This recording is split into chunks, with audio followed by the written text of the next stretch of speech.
Minerals Commission or even the Ministry of Lands and Environment, they can still go and issue permit for people to mine in forest reserved areas. And my response was, if it is that simple, why did we pass the law in the first place?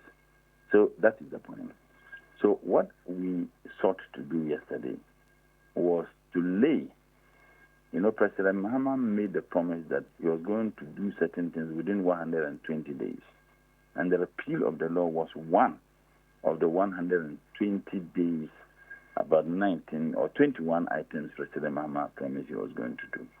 So we came to lay it. And mind you, it's just one clause. And per the practice of Parliament, is that before you lay an instrument such as this, you need to do a pre-laying.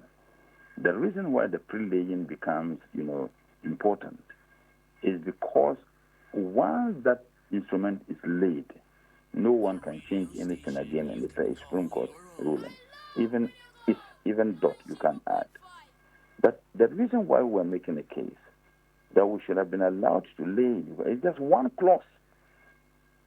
So there isn't going to be any, worry of any changes or whatever in it. And then they said, no, we could have gone ahead in a way, but the Speaker directed that they should do the pre-laying, but he has given the Committee of Subsidiary and Legislation 3 days.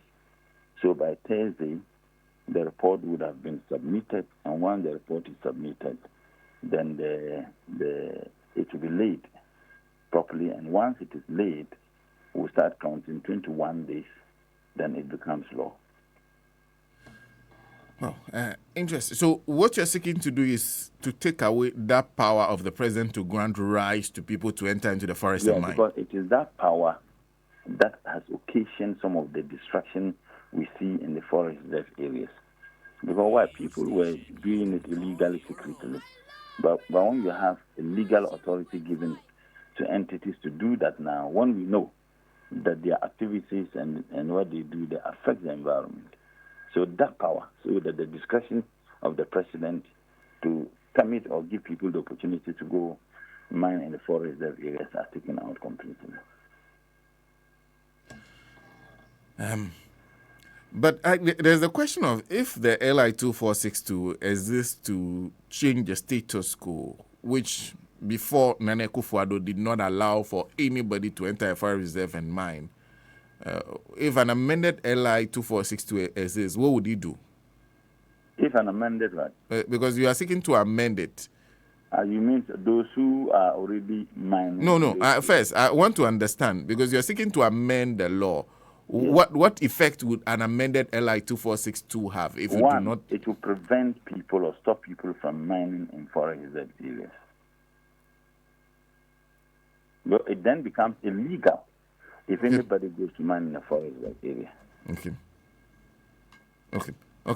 Then the other question you raise, because you raise yourself, you said on the floor that your colleague on the other side, Sammy Jinapor, exercised that power on behalf of the president to grant rights to some people to mine in the forest. So they are already in the forest. We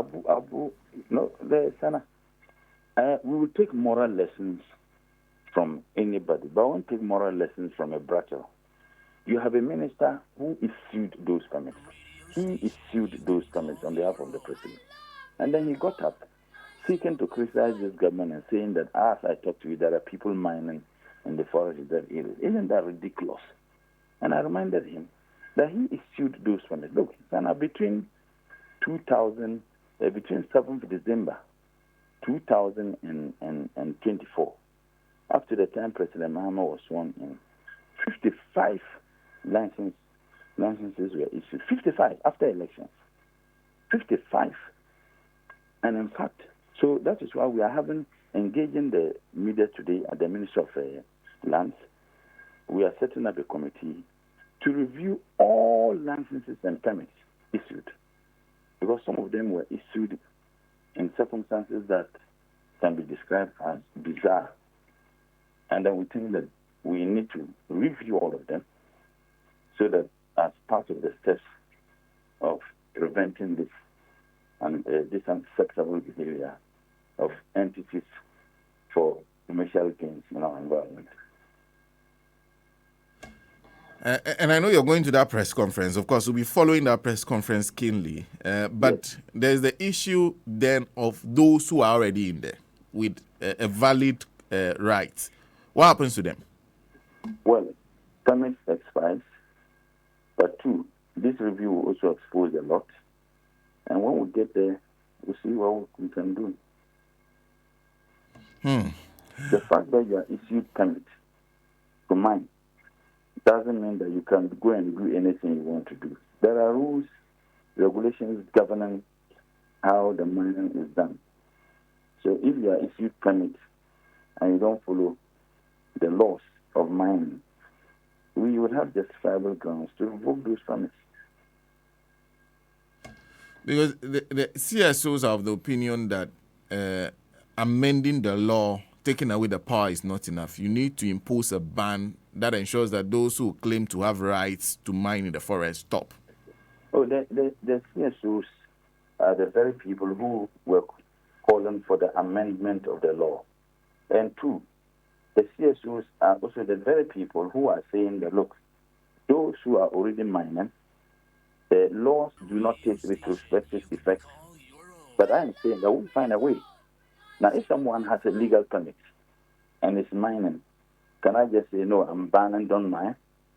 There should be some processes, legally accepted processes that I can take to stop such a person from mining. Well, Doc, thank you for explaining this to us. In fact, there's a lot of questions to ask you on the fight against illegal mining, but we'll find time for you to come in studio so that we'll put those questions to you. But thank you. That's fine, my brother. Thanks. Yeah. Okay. Thank you. That's Comrade Ibrahim MURTALA Mohammed joining us on the line. He's Minister for Environment, Science and Technology. You'll find time for him to come in studio for us to have a much more detailed conversation on the fight against illegal mining, because there are many questions, including how they approach, and whether that approach will work effectively. Those questions are being raised. But on Thursday, it goes back to Parliament to lay that amendment, to the amendment to LI 2462. We have said it so many times, it's become one of the LIs that has stuck in my head, LI 2462. So that an amendment to it that will take away the power of the president to grant somebody the right to enter into a forest and start mining. That right will not exist anymore.